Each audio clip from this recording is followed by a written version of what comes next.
I am a technology investor focused on climate solutions. I work at a venture capital fund called TOBA, where I lead our climate investment practice looking at technology-driven solutions to climate change. Now, interestingly, as a very technology-focused person and investor, I've been hearing over the past, I would say, year to year and a half, some rumblings in the climate world, this word nature. If anybody has been paying attention to what happened at COP28 just last month, nature took a much more prominent role than it's ever had at any previous COP, or I would say in most climate discussions. So there's some really special kind of changing of the winds that I've noted as an investor. It's my job to kind of see where trends are pointing, and that apparently policy has noticed too.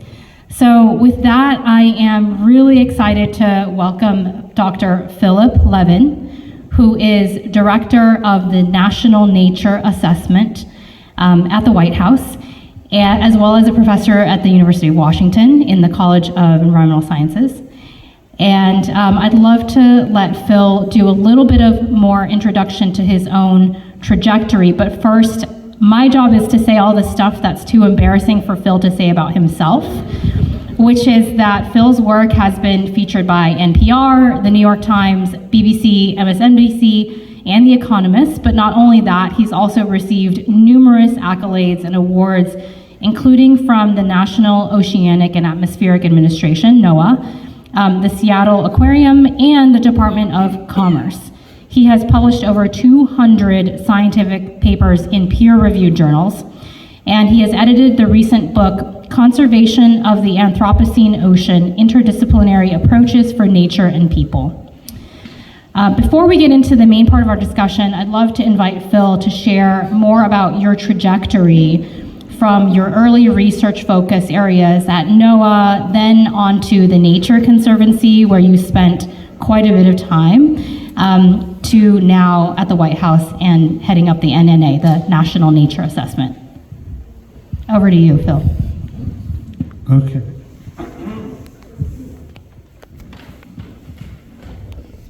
I think it's the first time in my life of having a microphone in my hand and sitting. I don't know. Normally it's karaoke and I'd be standing, but we'll do that later. Thank you very much for that. It's also really good to see former colleagues and children of mine in the audience.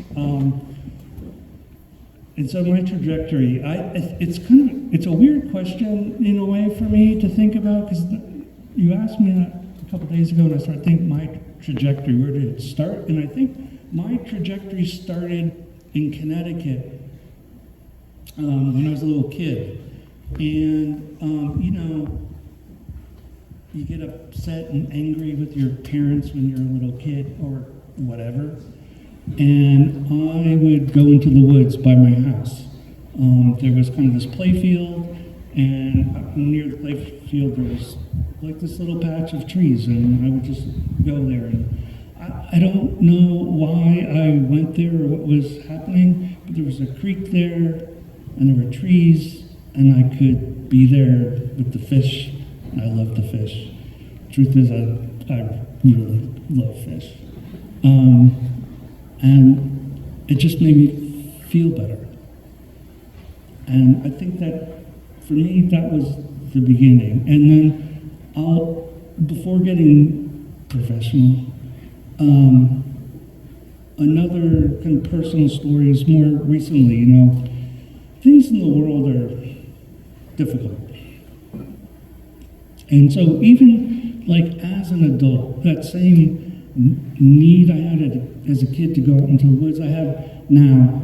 And now by my house, I can go down to the shore. And, it's this time of year, especially a couple weeks ago, a month ago, I was there and it's just pea soup, fog, and the only sound you could hear was a raven, and there's like rotting seaweed, which I love, the smell of rotting seaweed in the fall.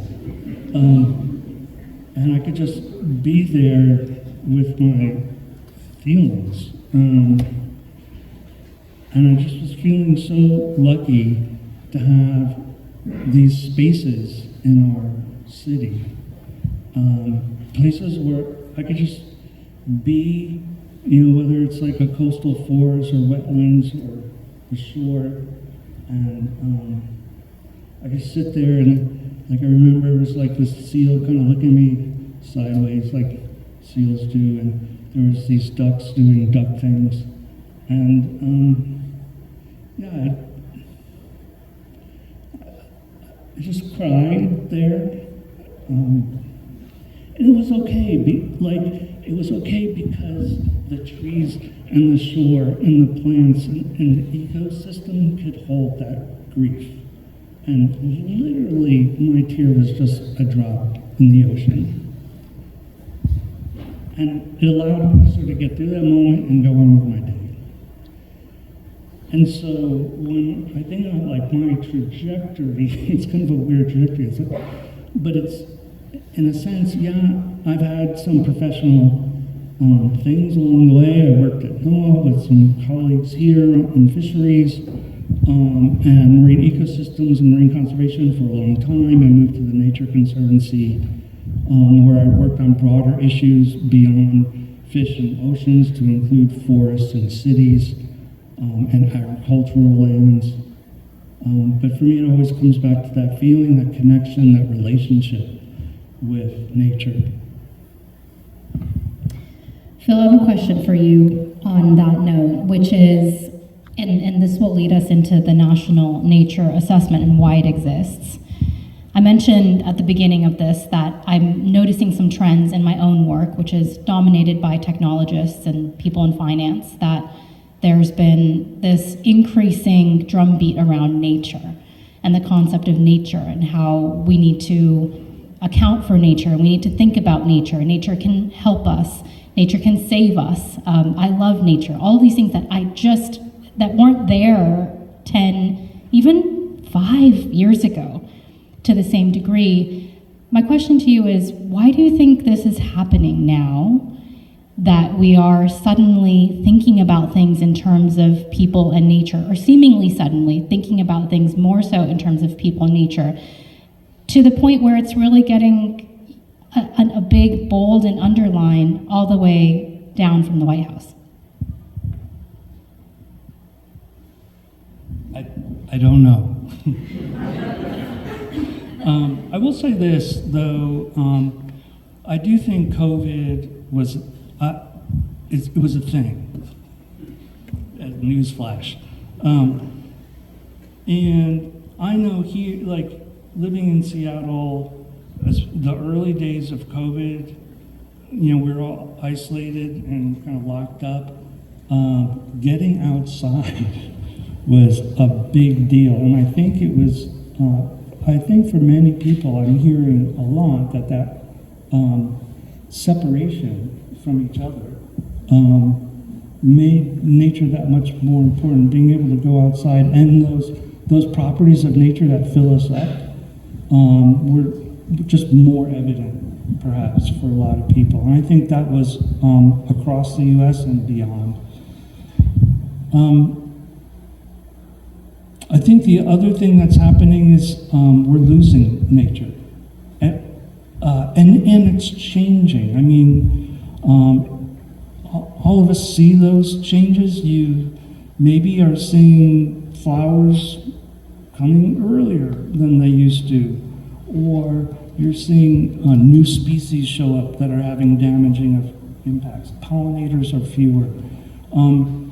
We have sometimes too little water, sometimes we have too much water. Like, things are changing, and it keeps happening, and it's hard to ignore.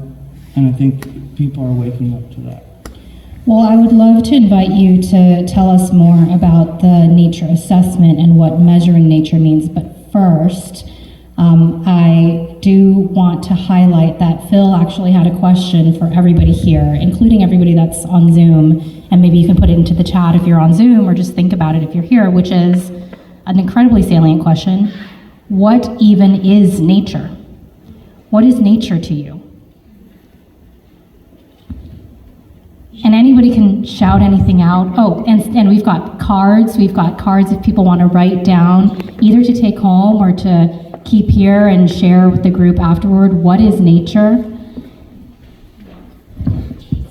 And I'll say this, so, I have to do this national nature assessment, so, it begs the question, what the hell is nature? What is it? And I've had the opportunity to ask this question to thousands of people now across the country.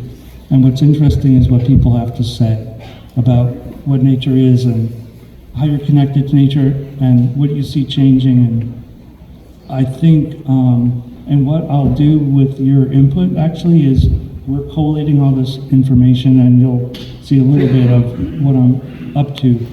But we'll be giving that to the authors of the National Nature Assessment, so they are hearing what's driving people, what people are seeing, and what's moving people to action. Right. So yes, exactly. Close to the mic is how we roll. All right. So please tell us a little bit about, with that, the National Nature Assessment. What is nature according to the National Nature Assessment? And how do we assess it? How do we measure it? I won't answer that question, but because really we're not going to say, is this good now? Yeah. It's okay. It's very loud up here. We're not in this assessment going to define nature. Because everybody experiences nature differently, and what nature is to each of us varies. So we kind of punt on that question and look at it holistically. And instead of saying what is nature, we're asking a series of questions to people and of scientists about what nature is. So let me back up before I go there and tell you a little bit about the history and what kind of this thing is.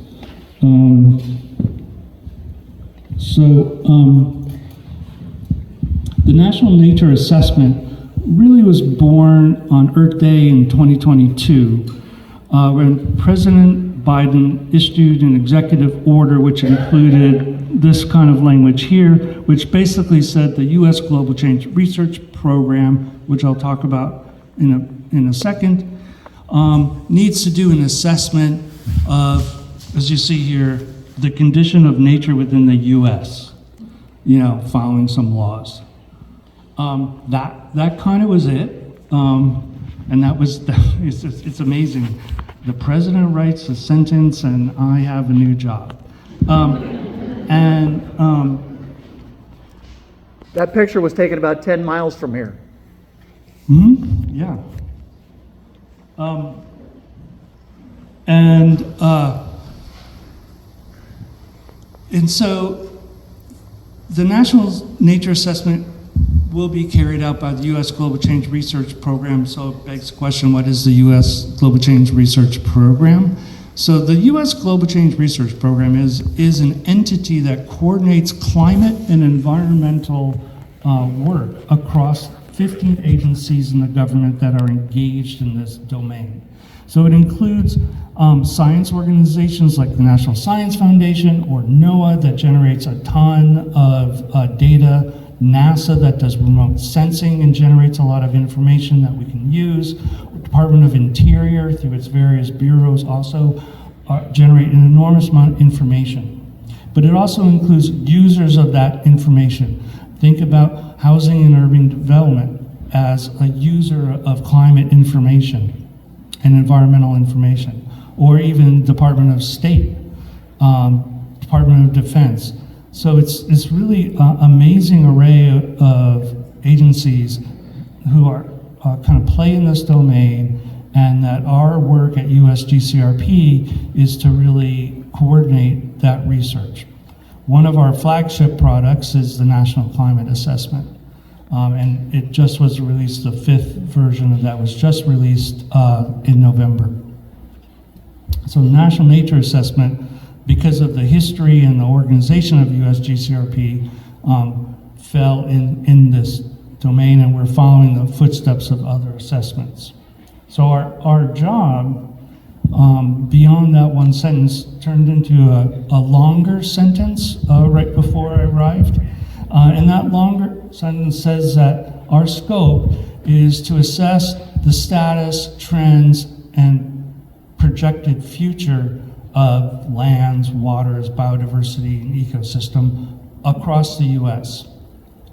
But more than that, it's focused on benefits, the benefits that we get from nature, benefits to our health and well-being, benefits to national security, benefits to climate mitigation and adaptation, and of course, the economy. We're based in a series of principles, so we're supposed to be, and we will be, authoritative, credible, timely, and concise. Obviously, we're going to follow laws, but one of the things that's critical about these scientific assessments is that they're not meant to be policy prescriptive. We won't ever tell anybody what they should do. Our role in this is to generate information and really inform policy and make it clear so that people understand if you've, let's say, maintained status quo, these are the consequences of doing that. Or if there's alternative strategies out there, here's possible futures that may be better or worse than the current status quo.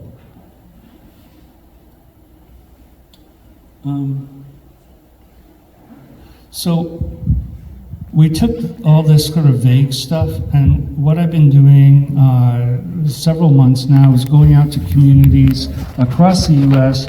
Really, I'm super fortunate to meet with people from all different walks of life, from ranchers and farmers in the Midwest and sort of West, fishermen, coastal zone users, people who are interested like in recreation, outdoor recreation, conservationists, everywhere across. It's been really cool.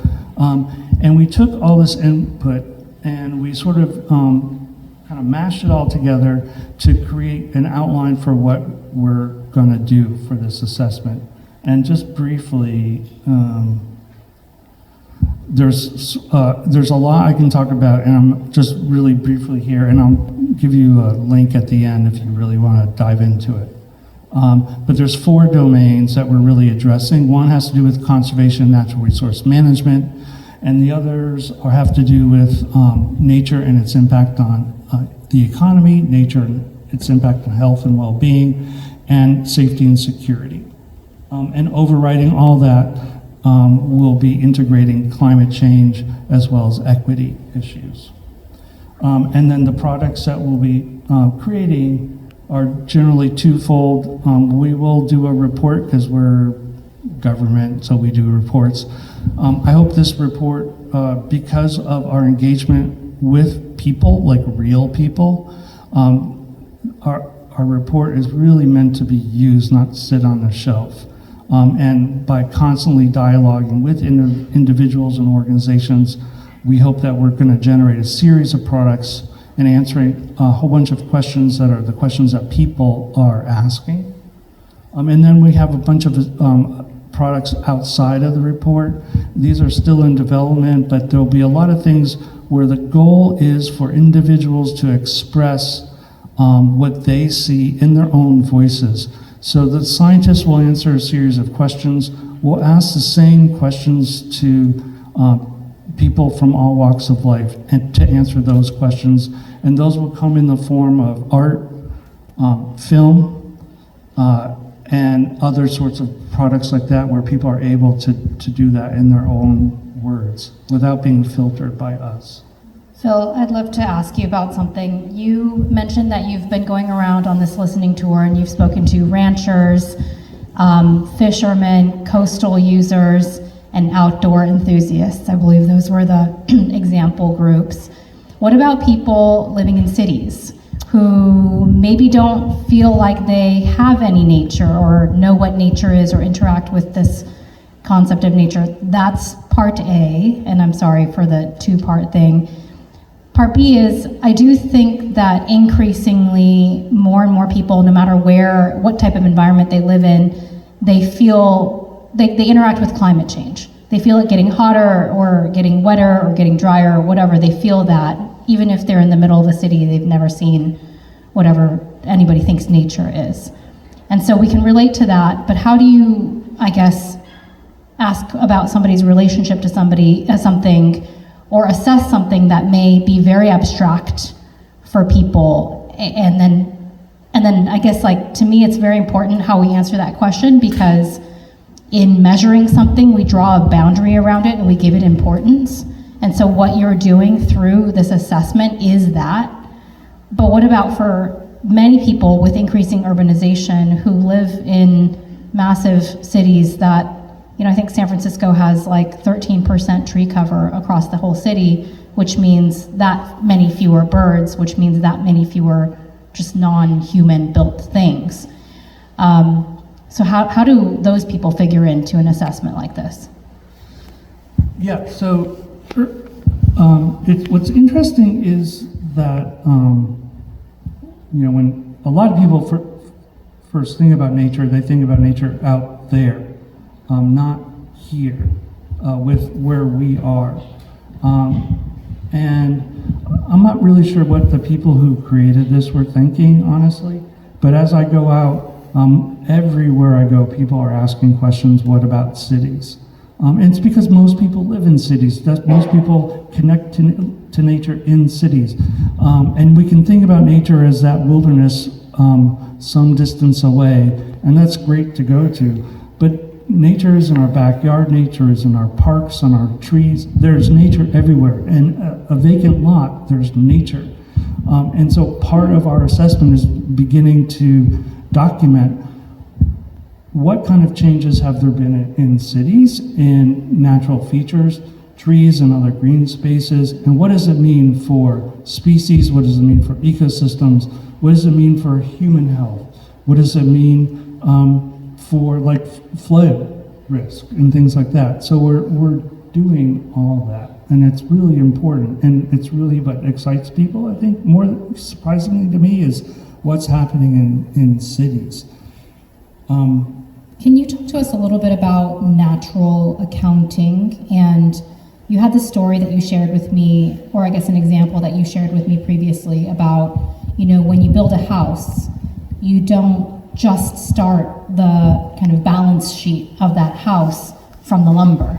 You actually need to think about the costs of not only the land, but also cutting the trees on the land, whatever else needed to happen, and how do we actually start to do a more all-encompassing, I guess, all-in natural accounting. And I will just liken that to, I look at a lot of balance sheets for a lot of companies, and it's always very tricky when they say, well, XYZ only cost ABC, but then you realize they left off a whole bunch of other costs in that calculation, which is a convenient way to make things look like less of a big deal than they were. And so it's really important that we do that kind of more holistic accounting, but talk to us about how that applies in this nature context. Yeah, so one way to answer that question is to say that, so in the White House Office of Science and Technology Policy, which is where I sit, there's really three main bodies of work related to nature. The first is what I'm doing, which is really, you could think of as getting to know nature, to understand what's there, what, its status and trends and where it's going, and what we need to do about it to maintain it. The second is really about growing nature. So based on our assessment, where we need more nature, where our evidence shows that we're losing it at unacceptable rates, we need different ways to grow nature, and that's part of something called America the Beautiful, which was signed early in the Biden administration. And the third part is we need to account for nature. And that's what you're referring to. It's really kind of interesting to think about if you when you look at a house, and I think a house is a really good example of this because houses have a lot of wood in them, right? And you go and you buy the wood, and the wood costs a certain amount, and everything costs an amount, and you can sort of tally it up, and that's the cost of the house, and then then you're going to get a price for it. What's not in that calculation is the value of the tree before it was lumber, and that's a cost. So that tree was there, it was sequestering carbon, had other services that it was providing, cleaning water, a place for wildlife, and so forth. And so that's a cost. And so we're moving forward now in developing ways that we can, through a lot of kind of economics that's sort of out of my area of expertise, develop ways to account for the cost of removing nature as part of the balance sheet. So getting nature into the balance sheet means that we're actually accounting for the real cost of everything we do. How do we actually assign numbers to that? That is not my what I can say is there's lots of different ways to do that, and so I'm not going to say too much about it because it really isn't my area of expertise. But I would say there are carbon markets now, for example, and so one can place a value on carbon because there's a market for it. So when you remove a tree, you're removing a certain amount of carbon sequestration capacity that can be accounted for because there's a market for it. And there's a number of non-market things that are out there as well. And so there are different techniques to do non-market valuation. I'm really glad you brought up carbon markets because that's a great segue into talking about nature and climate. I do think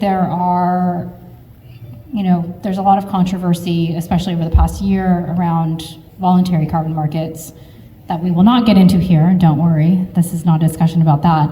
But there's so much that doesn't fit into the GHG equation. We have yet to develop biodiversity markets, for example, and just the sound of it actually kind of strikes fear into my own heart. But I'd love to talk to you a little bit about nature and climate solutions and how nature provides climate solutions, whether for mitigation or increasingly just simply for adaptation, if we're going to be real here.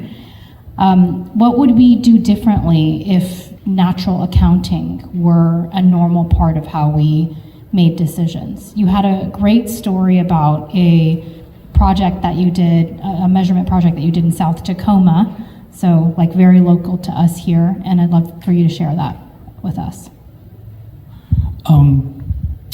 I'll do that, and I'll answer your question differently too. So natural climate solutions is a thing, like there's opportunities to change the way we use land.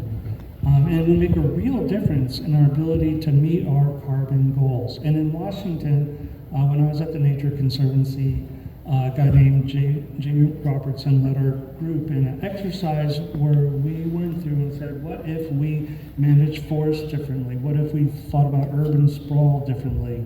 The conversion of ag land into cities.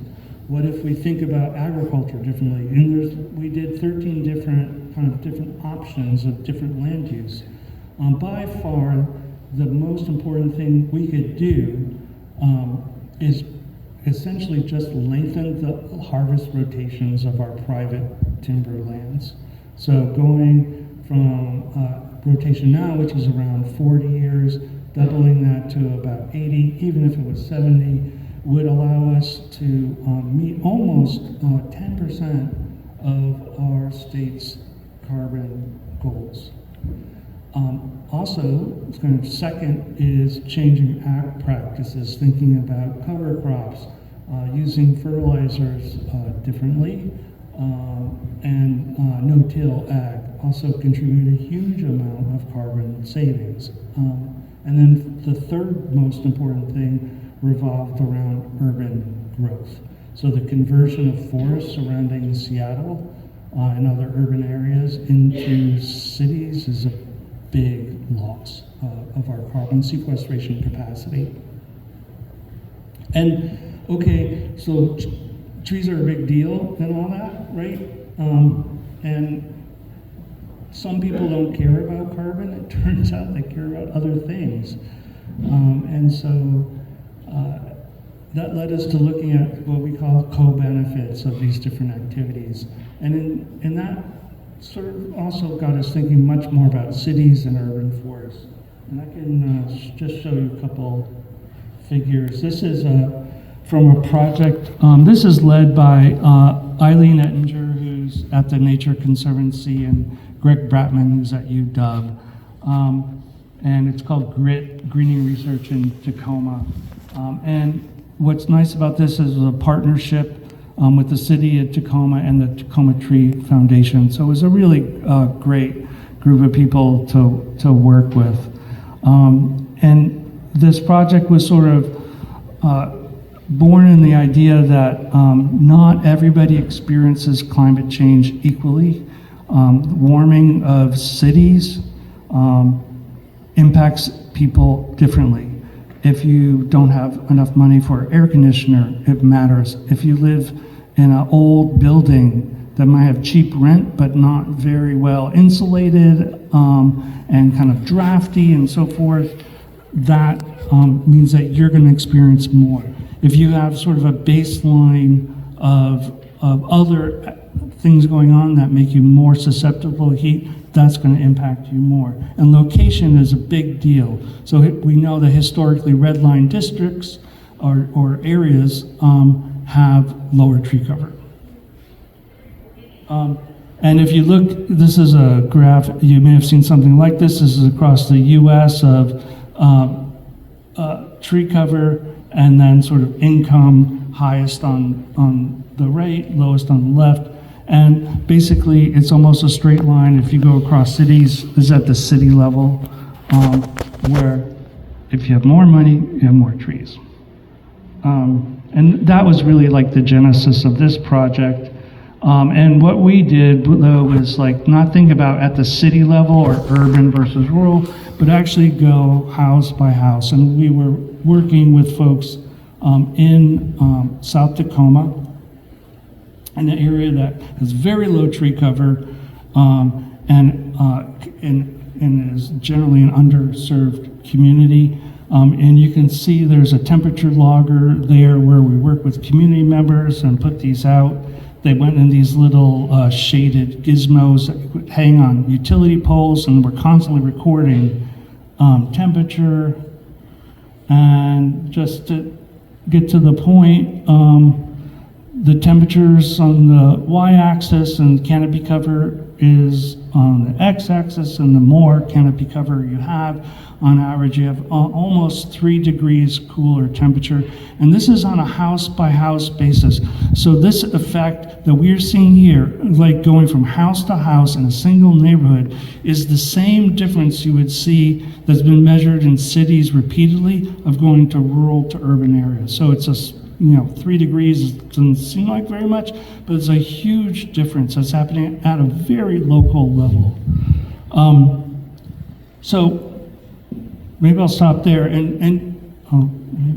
Are these daytime the key thing temperatures? is that also that this is linear, and so that means every tree makes a difference. So every tree you add helps mitigate heat. Are these daytime temperatures, or is this an aggregate across? The effect was present in both day and night. Yep. So this was a cool project, one, because it involved Tacoma Tree Foundation and their ability to engage the community. The city of city of Tacoma was deeply engaged, and we did this as sort of precursor to them doing a bunch of tree planting in this area, trying to get a baseline to understand what's happening. And Greg Bratman from UW, his role in this is to really look at the mental health changes that are occurring as they're greening this neighborhood. So it was a really cool collaboration. Yeah, it's very interesting because I think what it points out is something that many people understand intuitively, and it seems obvious. It's certainly cooler under the shade of a tree, and it's not just the shade, but the moisture and all these other things, right? But seeing it plotted on a graph somehow makes it that much more shocking and believable at the same time. So that's really interesting that we can achieve the same benefits even at a house by house, tree by tree level, which I think suggests that both the forest is important, but also individual trees are important. Yeah. Like literally, they are dots on this graph, and they.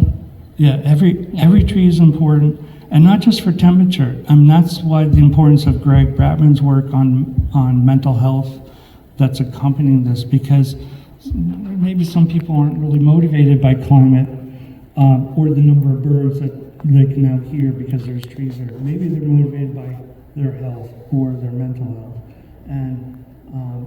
and indeed, you can see that in the literature, and we'll see how this turns out in this study, but there's a lot of evidence that trees, even the small, just being able to have a tree in your yard reduces rates of depression. If you have a walk in a park, actually mitigates some of the impacts of ADHD. Experiments have shown.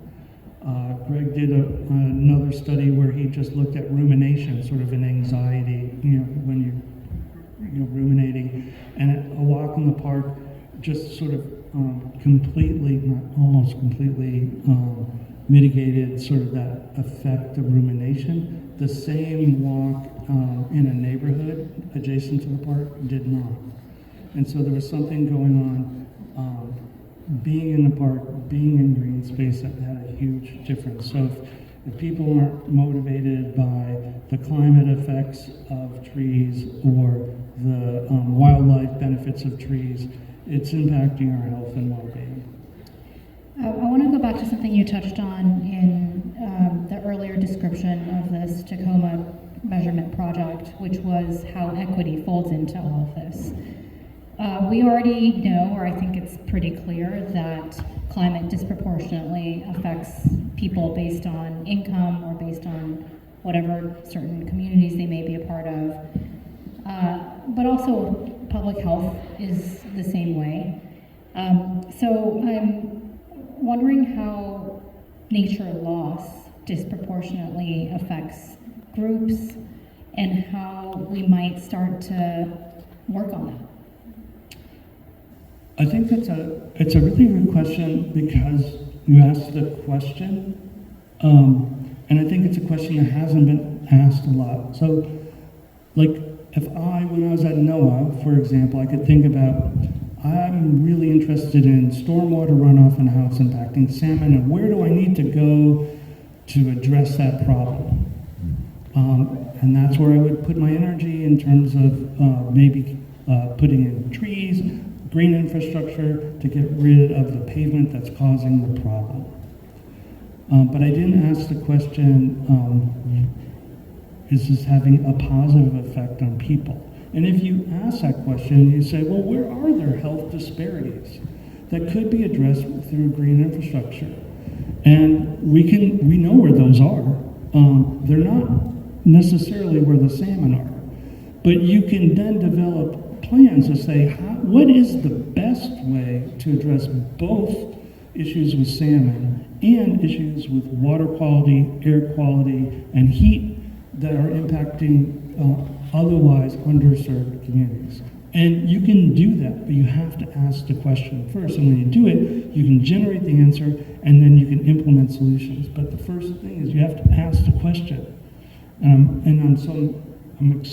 excited that you did ask the question, and I'm excited that lots of people are, and we're developing ways that we can help not only improve the world for salmon and other species, but also for people as well.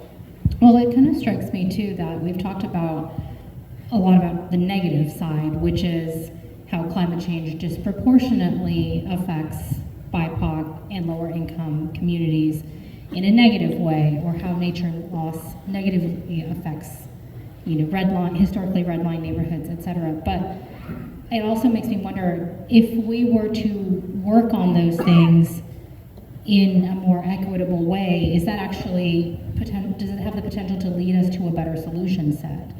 We're taking people into account, and I know you have this concept of eco-cultural restoration and how there is no ecology without culture and vice versa.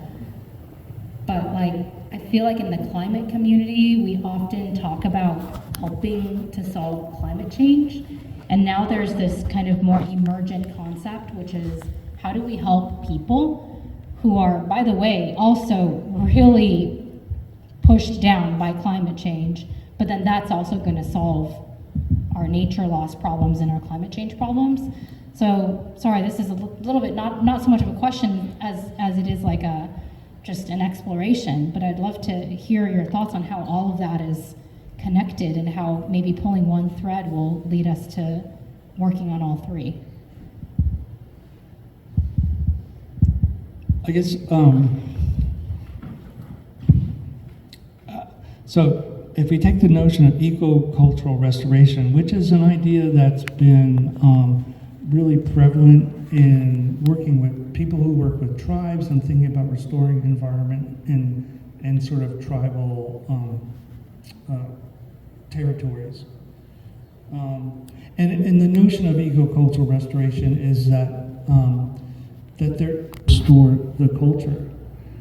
And you can't restore the culture unless you restore the environment, because they are one. And that notion is now pretty prevalent in a lot of sort of, as I say, sort of restoration in tribal territories. And it's an idea that I think extends to all of us, that we're not distinct from nature, we're part of nature, and we can't do one without the other. And when we do that, we will always reach better outcomes than looking at everything as a trade-off. When we do that, I think it creates false choices. And there's opportunities to be innovative and serve both people and nature. A little bit more of a tactical question. I'm curious whether the National Nature Assessment or any of the other work that you have pursued, Phil, specifically in how it does incorporate tribal voices and just kind of the role of the tribes in some of this work.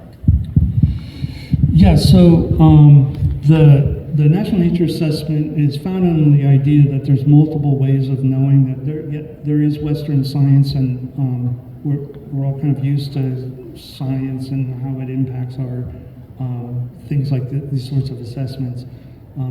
For a long time, we've ignored indigenous knowledge, and indigenous knowledge is a way of knowing that is critical to understanding the natural world and the consequences of our actions. And by ignoring that, we ignore an important way of knowing and a lot of information. And so for that reason, the National Nature Assessment will include indigenous knowledge, following best practices, and there's a lot to be careful so that we have to be respectful and not violate confidentiality and so forth. But it's absolutely critical, and I think provides insight not only into content, like this season or this area is important for the species, but also just a way of viewing the world, like the idea, that eco-cultural restoration idea that we're in relationship with the world is a really different way of pursuing this than saying, well, we need trees because they provide jobs. So like it becomes very transactional. So going from sort of that basic philosophical foundation that we're in relationship, that it's relational, leads us to a different type of conclusions and different maybe opportunities for policies than we would if we just thought of it purely transactionally. Yeah, that's It's really interesting, a way of viewing the world and incorporating a different way. Okay, so I have my last question, which I'll share, but before that, I just want to prime everybody else. We have a little bit of time for Q&A, so if you have a burning question and you would like to ask it, start articulating it in your heads, but don't do it so much that you can't listen to this last little part. So my last question for you, Phil, is a very personal one. As somebody that works on climate all the live long day, I sometimes see, we've talked a lot about climate and nature, but in fact, there's actually quite a lot of kind of more polar positioning of climate or nature I sometimes see. So as one example, some folks might say, well, to stop climate change's worst effects, we have to condense everybody into cities and make cities as dense as possible, which means cutting down all the trees so that we can build more really dense concrete housing, and that's actually going to somehow protect nature out there, but we don't need it here because this is actually really good for climate. Or climate is all going to be technology-driven solutions, like we're going to deploy a bunch of heat pumps, we're all going to be in EVs, and then we're going to do a bunch of direct air capture, and we're all going to be totally all good and no problems there. Oh, and we'll also have little drone bees to pollinate everything. Don't forget about that. But so there's that type of approach as well. And I obviously don't agree with it based on how I've already framed this. But it's a way of thinking, and I feel that it's very transactional, speaking of being transactional. But I'm wondering where we move forward and how we all come together on that, and whether measurement can be a part of that.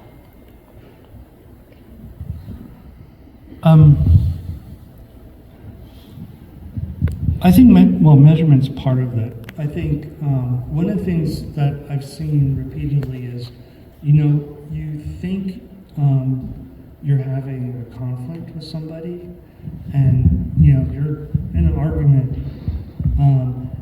and they're either individually or institutionally, and you think these people have different values than I do,